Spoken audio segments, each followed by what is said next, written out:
আসসালামু আলাইকুম রহমতুল্লাহ বরাকাত। দয়া করে আমার ইসলামিক ওয়ার্স চ্যানেলটা আপনারা সবাই সাবস্ক্রাইব করে দিবেন এবং বেল বাটন ক্লিক করে দিবেন। আসসালামু আলাইকুম। ধনীকেও ধন দিছেন আল্লাহকে পাওয়ার জন্য। রাগ হয় না, বাড়িওয়ালাকেও বাড়ি দিছে আল্লাহ পাওয়ার জন্য। সুন্দরীকেও সৌন্দর্য দিছেন আল্লাহ পাওয়ার জন্য। যুবতীকেও যৌবন দিছেন আল্লাহ পাওয়ার জন্য। দারিদ্রকেও দারিদ্রতা দিছেন আল্লাহ পাওয়ার জন্য। রাজাকে রাজত্ব দিছেন আল্লাহ পাওয়ার জন্য। যদি এটা না হইতো, আল্লাহ পাওয়ার জন্য যদি না হইতো, তাইলে এই কাহিনী কোনোদিন কিতাবে আসতেন না। সুলতান মাহমুদ গজনবী রাত্রে ঘুমায়া আছে, কোন এক প্রশ্ন বুকে নিয়া। সুলতান মাহমুদ গজনবীকে আপনি চিনেন না, যে 16 বার ভারতের উপরে হামলা করার পরে 17 বার পুরা ভারতকে স্বাধীন করেন। ভারত তার আন্ডারে আসে, গজনির আন্ডারে। পুরা ভারত কেন, বার্মা কেন, থাইল্যান্ড কেন, এই পুরো পট্টি তার আন্ডারে ছিল। সুলতান মাহমুদ গজনবী রহমতুল্লাহ আলাই এক প্রশ্ন নিয়ে সে ঘুমায়া ছিল। তার নিজের হাতের লেখা, বড় আলেম ছিলেন, আল্লাহওয়ালা ছিলেন, শাসক ছিলেন। তার মতো শাসক জমিন কিয়ামত পর্যন্ত পাবে কি পাবে না জানি না, আমার জানা নাই। এত বড় আল্লাহওয়ালা শাসক ছিলেন। তো শাসককেও আল্লাহ রাজত্ব দিছেন আল্লাহ পাওয়ার জন্য। আল্লাহ হায় হায়, বিচারপতিকেও আল্লাহ বিচারপতির চেয়ার দিছেন আল্লাহ পাওয়ার জন্য। যদি এটা না হইতো, তাইলে সূর্য উঠার সময় এই কথা কোনোদিন বলতো না, আনা ইয়াউমুন জাদীদ, আমি নতুন দিন, আলা আমালিকা শাহীদ। ও কামরাঙ্গীর চরের মানুষ, আনা ইয়াউমুন জাদীদ, আমি নতুন দিন, আলা আমালিকা শাহীদ, তোর কর্মের উপরে আমি সাক্ষী। ফাক্তানিম, সুবর্ণ সুযোগ মনে কর, লান আউদ ফি হায়াতিকা আবাদা, হতে পারে আর কোনোদিন আমি তোর জীবনে উদিত নাও হতে পারি। সকাল থেকে সন্ধ্যা পাওয়া, এটাও আল্লাহকে পাওয়ার জন্য। নাইলে সূর্য এই কথা বলতে বলতে উঠতো না কোনোদিন। আলা ইন্নান নারা সাহালুন, জাহান্নামে যাওয়া অনেক সহজ, জান্নাতে যাওয়া এত সহজ না। আলা ইন্নাল জান্নাতা হাসানুন বিরবওয়া, জান্নাত বড় উঁচা, বড় চূড়ায় চড়তে হবে, চড়তে চড়তে চূড়ায় পৌঁছতে হবে, তারপরে জান্নাত মিলবে। আর বলছে জাহান্নাম সহজ। আলা ইন্নান নারা সাহালুন, জাহান্নাম সহজ। আলা ইন্নান নারা সাহালুন, জাহান্নাম বড় সহজ। বিশাহওয়া, শুধু মনের ঘোড়ার উপরে বসা যাও, মনের ঘোড়া তোমাকে জাহান্নামে ঢুকায়া তারপরে ফিরে আসবে, এর আগে ফিরবে না। তোমাকে কিচ্ছু করতে হবে না। বিদায় ধৈর্য সহকারে ধ্যান দিয়া শুনবো, তাইলে কথাগুলো বুঝে আসবে। আর যদি আজকে বুঝে আসে, তাহলে করা সহজ হবে। এটাই আমার আলোচ্য বিষয়ের প্রথম হেডলাইন ছিল, এটাই যে আল্লাহ আমাদেরকে যা কিছু দিছেন, অস্তিত্ব বলেন, যার কাছে যা আছে, যুবকের কাছে যৌবন আছে, তো এটা আল্লাহকে পাওয়ার জন্য। আমি এক একটার উদাহরণ কোটেশন দিব, উদাহরণ দিব। যুবককে যৌবন দিছেন আল্লাহ পাওয়ার জন্য। যদি আল্লাহ পাওয়ার জন্য যৌবন না দিতেন, তাহলে আল্লাহ এতগুলা পুরস্কার কোনোদিন ঘোষণা করতেন না। আল্লাহ যুবককে আগেই শোনায়া দিয়েছেন, তোমার যৌবন আমাকে পাওয়ার জন্য। পাইলে কি হবে মালিক? তোমার জন্য এখন থেকেই আমি আরশের নিচে গ্যালারি বানাইতে শুরু করব। নর্মাল গ্যালারিরা, super deluxe gallery, normal gallery না। স্টুডিয়ামে নর্মাল গ্যালারিও থাকে, আবার সুপার ডিলাক্সও থাকে। সুপার ডিলাক্স যেটা হয়, ওটার ভিতরে চেয়ারও আলাদা, এসিও লাগানো থাকে, দেখতে অসুবিধা হইলে প্রজেক্টরও থাকে। কি বলেন, বুঝাইতে পারতেছি? দেখতে যদি কোনো যুবকের অসুবিধা হয় তো প্রজেক্টর থাকে। আবার ওটার ভিতরে খাওয়া দাওয়াও থাকে। একটু পর পর জিজ্ঞাসা করে চা খাবেন, একটু পর পর জিজ্ঞাসা করে পানি লাগবে, কেননা খাদেম থাকে তো, কেননা সুপার ডিলাক্স ওরকম টিকিট নিয়ে ঢুকছে, বিদায় ওটার ভিতরে সমস্ত ব্যবস্থা থাকে। কোথাও কোথাও এমনও থাকে যে কনভেন্স পর্যন্ত বাড়ির থেকে গাড়িতে নিয়ে যাবে, আবার গাড়িতে বাড়ি পৌঁছে দেবে। আবার এদের জন্য সিকিউরিটিও থাকে, এদের গেটও ভিন্ন থাকে। এরা সাধারণ গেট দিয়ে ঢোকে না, এদের জন্য গেটই ভিন্ন। সব কিছুর ভিতরে পার্থক্যতা থাকে। যুবককে যে যৌবন দিছেন, এটা আল্লাহকে পাওয়ার জন্য দিছেন। এই জন্য আল্লাহ ঘোষণা দিছেন, যুবক যৌবন আমাকে পাওয়ার জন্য, নাইলে তোমাকে আমি যৌবন দিতাম না। আমরা ভাবি যৌবন মনে হয় অন্য কাজের জন্য দিছেন। না না না না, বাহিরের লাউড স্পিকার খোলা, বিদায় এত কথা ইঙ্গিতে এত কথা বোঝানো যাবে না, নাইলে চোখে আঙ্গুল দিয়েও বোঝানো যেত।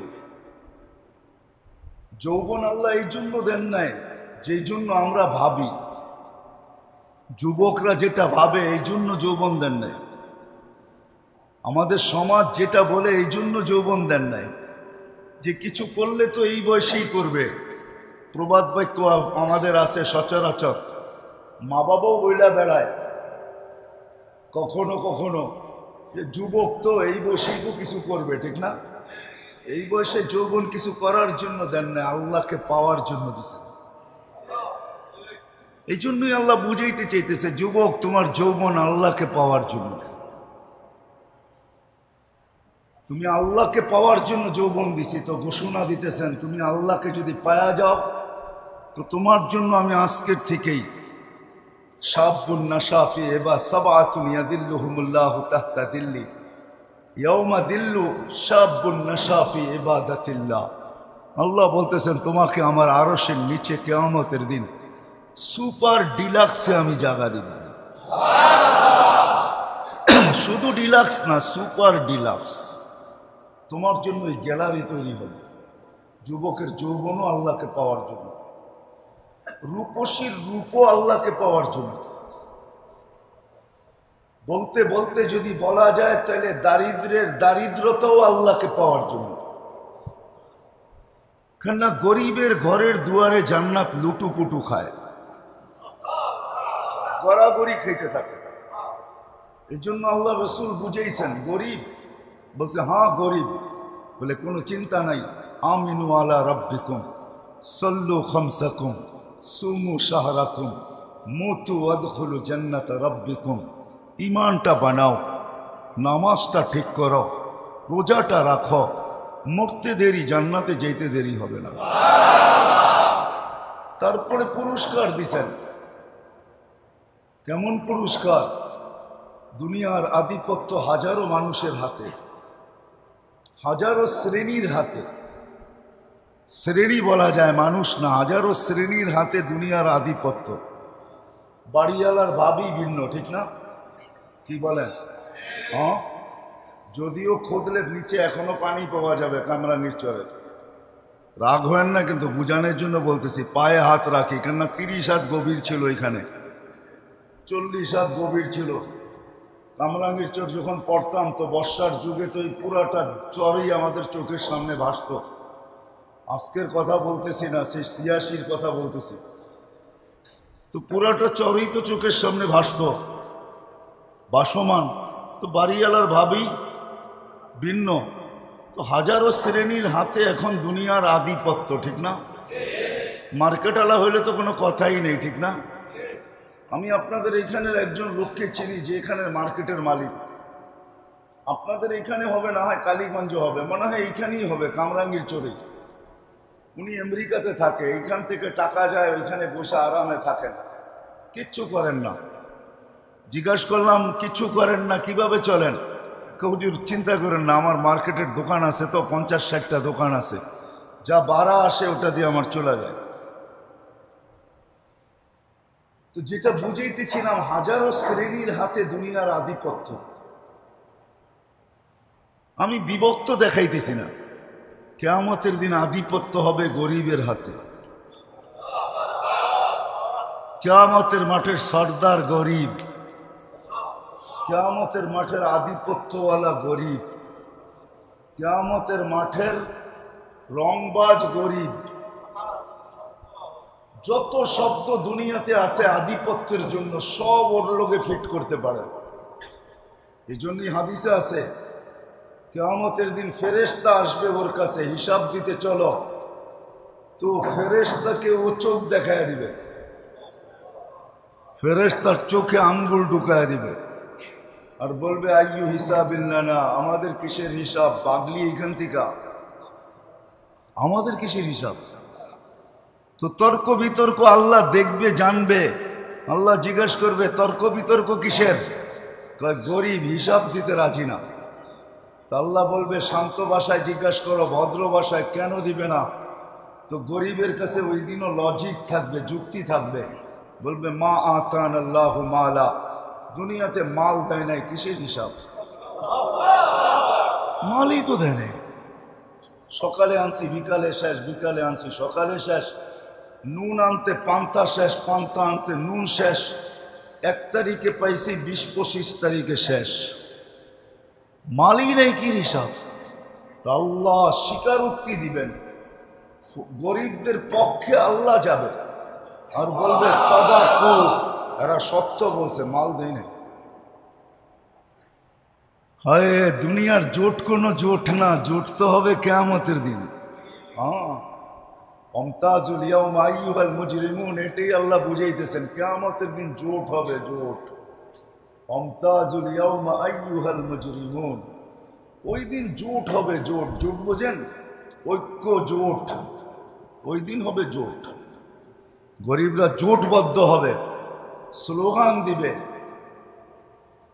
বলবে আল্লাহ যখন বলবে সত্য বলছে, তখন বলবে আইয়ু হিসাবিল্লানা মা আতানা আল্লাহু মালা লিমাদা তুহাসসিরুন ওয়া তুতাআখারুন, কেন তোমরা আমাদেরকে ঘিরা রাখছো আর আমাদেরকে দেরি বা কেন করাইতেছ? মাল তো দেয় নাই আল্লাহ, আল্লাহ তো বললো সত্য, মাল দেয় নাই, তো কেন আমাদেরকে বাধা দিয়ে রাখছো? স্লোগান এটা চলবে। তো আল্লাহ বলবে আল্লাহ মাল নাকি দেন নাই? ফেরেশতারা বলবে মাল নাকি দেখ নাই? আল্লাহ বলবে সত্য। বলবে কি করব? তো আল্লাহ বলবে গাত্তুহুম মাস্তুরুহুম, তাড়াতাড়ি এদেরকে লুকাও আর ঢাকো, কেননা এদেরকে সামনে যা শোনাবো, দুনিয়াতে এদের উপরে যারা দয়া করছে একজনকেও জান্নাতে যেতে দিবে না। কেননা কিয়ামত বদলার দিন, যে যার সাথে যা করছে তার বদলা তাকে পাইতেই হবে। ইনকানা খায়রা ফাখায়রা, যদি ভালো করে থাকে তো ভালোর বদলা পাবে, সেই ভালো যদি 1 গ্লাস পানিও হয় এটারও বদলা সে পাবে। এই জন্য হাদিসে আছে 1 গ্লাস পানির বিনিময়ে জান্নাতে যাবে, 1 গ্লাস পানি। যেই দোকানদাররা দোকানের সামনে ফ্রি পানি রেখা দেয়, হয় গরমের দিন রিক্সার থেকে নামছে, পিপাসা লাগছে, তো দোকানের সামনে ঝাড় রেখা দিছে পানির, ওইখান থেকে 1 গ্লাস পান করে বাড়ির দিকে হাঁটা শুরু করছে, সে রাখছেই পথিক খাবে, ওই 1 গ্লাস পানির বিনিময়ে সে জান্নাতে যাবে। কেননা চিত্র যদিও পানকারী ধারণ করে নাই, বা চিত্র যদিও যে পান করাইছে সেও ধারণ করে নাই। চিত্র বোঝেন? আরে বোঝেন না কি চিত্র? চিত্র কি? ছবি তুলে রাখে নাই সে, যদিও তার দোকানের ক্যামেরা স্ন্যাপ নিছে, ছবি কালেক্ট করছে, কিন্তু এটা বেশি দিন ছিল না। হয়তো যতদিন এটার ভিতরে সিস্টেম আছে, 15 দিন, 1 সপ্তাহ, 1 মাস, 1.5 মাস, হয়তো এতদিন পরে নিজে নিজে ডিলেট হয়ে গেছে, কিন্তু আল্লাহ এই চিত্রকে ধরে রাখছেন। কিয়ামতের দিন যে পান করছে সে যদি জান্নাতে যায়, আর যে পান করাইছে সে যদি না যায়, তো আল্লাহ ওই যে যাবে না, যে পান করাইছে তার সামনে চিত্র তুলে ধরবে আর তাকে দেখায় দিবে, ওই যে যায় বদলা নিতে পারে। তো হাদিসে আছে সে যে গতি রোধ করবে, গতিটাকে রোধ করবে আর বলবে 1 গ্লাস পানি আমার দোকানের সামনের থেকে তুমি কখনো পান করছিলা, বিনিময়ে দিতে হবে। ওই দিন নেই নাই বটে, কিন্তু আজকে প্রয়োজন বিদায় আজকে নিতে বাধ্য। আমাকে বিনিময় দিবে, তারপরে যেতে দিব, নাইলে যেতে দিব না। কথা লম্বা হয়ে যাবে। সে ভাববে মনে মনে যে চিনি না, জানি না, শুনি না। আর জান্নাতের কিয়ামতের মাঠে এই চিত্র হবে, এটাও কোনোদিন শুনি নাই। দুনিয়ায় শুনতাম যে ঠেকবাজ আছে, ছিনতাইকারী আছে, ডাকাত আছে, কিন্তু এরকম দিনে দুপুরে কিয়ামতের মাঠে কেউ ঠেক দিবে এটা তো জানতাম না। তা আল্লাহ জিজ্ঞাসা করবে কি করছে, তা আল্লাহকে পুরা শোনাবে। তা আল্লাহ বলবে তুমি চিনো না? বলে না আল্লাহ, চিনিও না, জানিও না, মনেও নাই, কোথাও মনের কোনায় নাই। মেমোরি পুরা তালাশ করে দেখছি, কোথাও এই জিনিস পাই নাই। তো আল্লাহ আজকে যেটা সেভ করে রাখছে ওই চিত্র আল্লাহ তুলে ধরবে, এই যে দেখো। তখন তার মনে আসতে বাধ্য হবে। তো আল্লাহ বলবেন যে এইবার প্রতিদান দাও। তো সে বলবে আল্লাহ, আমি তো আপনার করুণায় যাইতেছি, আমি তো আপনার দয়ায় যাইতেছি, আপনার অনুগ্রহে জান্নাতে যাইতেছি, আমি একে দিব তো দিব কোত্থেকে? তখন আল্লাহর রহমতে জোশ আসবে। তো আল্লাহ বলবে খুশবি ইয়াদি আখিকা ওয়াদখুলিল জান্নাহ, দুইজন দুইজনের হাত ধরো আর সিধা জান্নাতে চলো। সময় অল্প, আপনাদেরকে আমি বুঝাইতে পারবো না। লম্বা সময় হতো তাহলে বোঝানো যেত। এই জন্য সময় স্বল্পতার কারণে কিয়ামতের দিন গরিবদেরকে আল্লাহ বলবে যে ডাকো আর লুকাও। এজন্যই পরক্ষণে যা শোনাবে, যারা দুনিয়াতে গরিবের উপরে দয়া করছে তারা সব পিছন থেকে এসে পাঞ্জাবি টাইনা ধরবে। কেননা কিয়ামতের মাঠ বদলার দিন, যে যার সাথে যা করছে ওটার বদলা দিতেই হবে। হুকুকুল্লাহ তো মাফ হবে, কিন্তু হুকুকুল এবাদ একটাও মাফ হবে না। না না না, মাফ হবে না। আমরা তো হুকুকুল্লাই মানি না, হুকুকুল এবাদ কোত্থেকে মানব? হুকুকুল এবাদ বলতে তো আমরা চিনিও না, জানিও না। খায়ের এটা আলাদা আলোচ্য বিষয়, ওইদিকে আমি চাইতে চাই না। যেটা বুঝাইতে চাই ওই দিকেই যেতে চাই। বিদায় ডাকবে, লুকাবে, তারপরে আল্লাহ বলবে কানে কানে বলে দাও ইনতালিকু ইলাল জান্নাতি বিগাইরি হিসাব ওয়ালা কিতাব, জান্নাতে চলে যাও তোমরা, না হিসাব না কিতাব।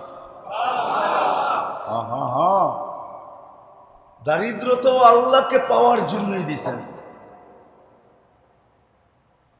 আজকে যারা দরিদ্র না, বড়া গরিব না, ধনী, হায় হায় হায়, তাইলে কোনোদিন দারিদ্রতা যদি আল্লাহকে পাওয়ার জন্য না হইতো, তাইলে কোনোদিন হাদিসে এই কথা আসতো না যে আল্লাহ বলবে ধনীদেরকে দেখায় তুমি 500 বৎসর জান্নাতের নেয়ামত ভোগ করো। কেননা ধনীরা তোমাদেরকে দেখায় ভোগ করছে। বহুত লোক এখানে হতে পারে এরকম আছে প্যান্ডামিকের কারণে। প্যান্ডামিক বোঝেন? মনে হয় বোঝেন নাই।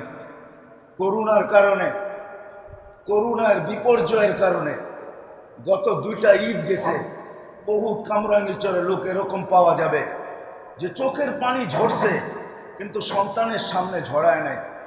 মা হয়তো ঝরছে, কোনো মতে আঁচল দিয়ে মুছা নিছে, সন্তানকে জানতে দেয় নাই। বাবা হয়তো অন্তরালে যে চোখের পানি ঝরাইছে। ঈদের ভিতরে একটা নতুন কাপড় বাচ্চাদেরকে দিতে পারে নাই। কোরবানি ঈদ গেছে, হয়তো এমনও হয়েছে যে 1 কেজি গোশত কোথার থেকে আইনা সন্তানের মুখে উঠাইতে পারে না। ঠিক না? হবে কামরাঙ্গীর চরে এরকম লোক? না হবে না? সবাই বাড়িওয়ালা? না না না না, আমি জানি বাংলাদেশ সম্বন্ধে আমার ধারণা আছে। এরকম লোক হবে বাংলাদেশে হাজারো।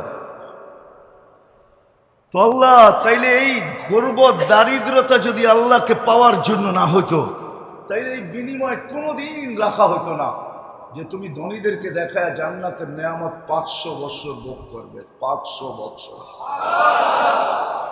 না। কামরাঙ্গীর চরেও কিছু দোকান আছে, রিক্সাওয়ালা সামনে দিয়া যায় আর মনের ভিতরে আগুন জ্বলতে থাকে, আর কখনো কখনো অভিযোগও আল্লাহর বিরুদ্ধে করতে থাকে যে আল্লাহ আজ পর্যন্ত তো এতটুকু পয়সা দিলা না যে এই দোকানটায় ঢুকি আর এখানে কি তৈরি হয়, কমসে কম একটা আইটেম হলেও খাই বা একটা আইটেম হলেও বাড়িতে নিয়ে যাই। এরকম দোকান নাই কামরাঙ্গীর চরে? আপনাদের এই মার্কেটেই আছে।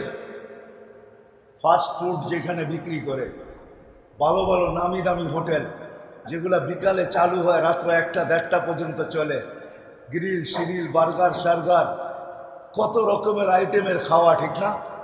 হাজারো ব্যান্ডওয়ালা ডেলি যায়, আর মাঝে মাঝে দেখে এরকম কোনো ক্যামেরা আসে নাই যে ওটার স্ন্যাপ নেওয়া যায়। স্ন্যাপ বোঝেন? চিত্র নেওয়া যায় যে ওই সময় ওর দিলের ভিতরে কি বলতে থাকে, কেননা ওর ঘরের বাচ্চারাও মনে চায় যে এই খাওয়া খাই, ঠিক না? হ্যাঁ, ওর দিলের অবস্থা কি হয়? এই জন্য দারিদ্র তো আল্লাহকে পাওয়ার জন্য, নাইলে আল্লাহ এত বড় পুরস্কার কোনোদিন রাখতেন না যে তুমি 500 বছর ভোগ করবে। দড়িরা দেখতে থাকবে গ্লাসের এই দিক থেকে, তুমি থাকবে ওই পারে, এরা থাকবে এই পারে, তুমি খাবে বার্গার, তুমি খাবে মুরগি ফ্রাই, তুমি খাবে গ্রিল। ওটা জান্নাতের গ্রিল, দুনিয়ার গ্রিল না। জান্নাতের গ্রিল, জান্নাতের। 500 বছর দেখায় দেখায় খাবে, আর গড়িতে টাইমিং উঠতে থাকবে। যেদিন 500 বছর ওকে হবে, হাদিসের শব্দ এইটাই, তামাত্তাউ 500 আম হাত্তা ইয়াদখুলাল আগনিয়া। আল্লাহ বললে 500 বছর পুরা করো, তারপরে তোমাকে ধনীদেরকে জান্নাতে যেতে দিই, এর আগে দিব না। দারিদ্র তো আল্লাহ দিছেন আল্লাহকে পাওয়ার জন্য, যৌবনও দিছেন আল্লাহকে পাওয়ার জন্য।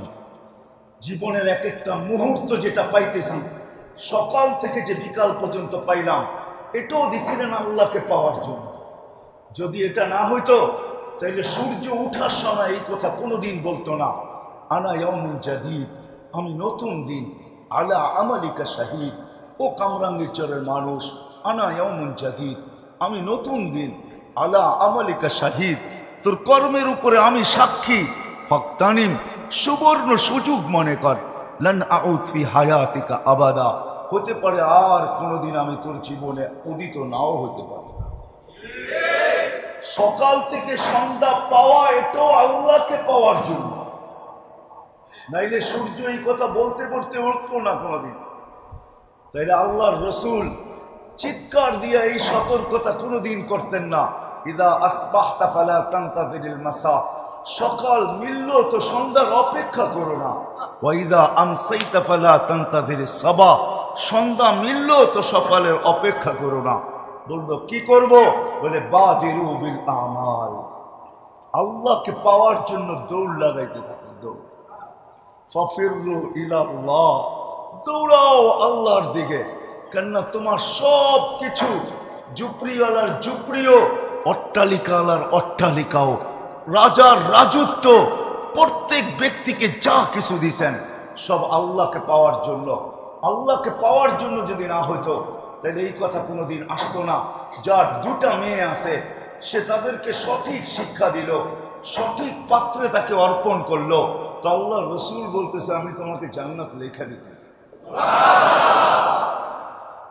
এই কথা কোনোদিন বলা হইতো না। সন্তানও আল্লাহকে পাওয়ার জন্য, এই কথা কোনোদিন বলা হইতো না তাইলে যে ইদা মাতাল ইনসান ইনকাতা আনহু আমালুহু ইল্লা সালাস, এই কথা কোনোদিন হইতো না বলা যে মানুষ যখন মারা যায় আমলের সমস্ত সেক্টর খাতা বন্ধ হয়ে যায়, কিন্তু 3টা কোনোদিন বন্ধ হয় না, ওয়ালাদুন সালিহুন ইয়াদউ লাহ, নেক সন্তান যে মা বাবার জন্য হাত উঠায় দোয়া করে।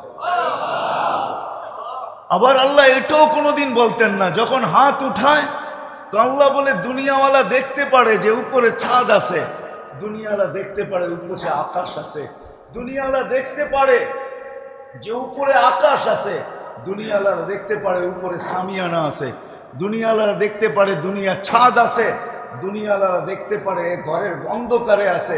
আল্লাহ বলে হাত উঠাইতে দেরি, ফালা হিজাবা বাইনি ওয়া বাইনা, এর মাঝে আমার মাঝে কোনো পর্দাই থাকে না, সবগুলাকে আমি ডিলিট করে দিই, সব পর্দাকে আমি সরায় দেই। তাহলে কোনোদিন এই কথা বলা হতো না। আমি বুঝাইতে পারতেছি কিনা জানি না, কেননা আমার কাছে শুন নাই, আমি কোত্থেকে আপনাদের, আমি কিন্তু কাটাই বুঝাইতে চেষ্টা করতেছি। আমাদের যার কাছে যা আছে সব কিছুর উদ্দেশ্য হলো আল্লাহকে পাওয়া। আমি 2-4টা উদাহরণ দেখাইলাম। ধনীর ধনও আল্লাহকে পাওয়ার জন্য। আল্লাহ যাকে ধন দিছেন আল্লাহকে পাওয়ার জন্য দিছেন। আপনার কতটুকু ধনের মালিক এটা যদি না হইতো তাহলে আব্দুর রহমান ইবনে আউফ কোনোদিন বলতেন না এই কথা। যাকে আল্লাহ ধন দিছিলেন কতটুকু, যেদিন দুনিয়ার থেকে বিদায় নেন ওই দিন ওনার ক্যাশে ছিল, ওনার কাছে ছিল নগদ 47 লক্ষ কোটি টাকা। কত? কয় টাকায় হয়?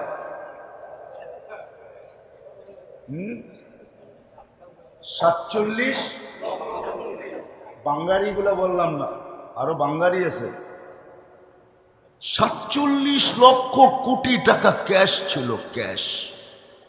আপনাদের এবার ন্যাশনাল বাজেট হয়েছে 6 লক্ষ কোটি টাকা, ওনার কাছে ছিল 47 লক্ষ কোটি টাকা। ওনাকে জিজ্ঞাসা করছে এত দেন কেন? বলছে আল্লাহ পাওয়ার জন্য দিছে, লিল্লাহি ওয়ালি রাসূলিহি ওয়ালিল মুমিনিন। আল্লাহ পাওয়ার জন্য দিছে, আল্লাহ পাওয়ার।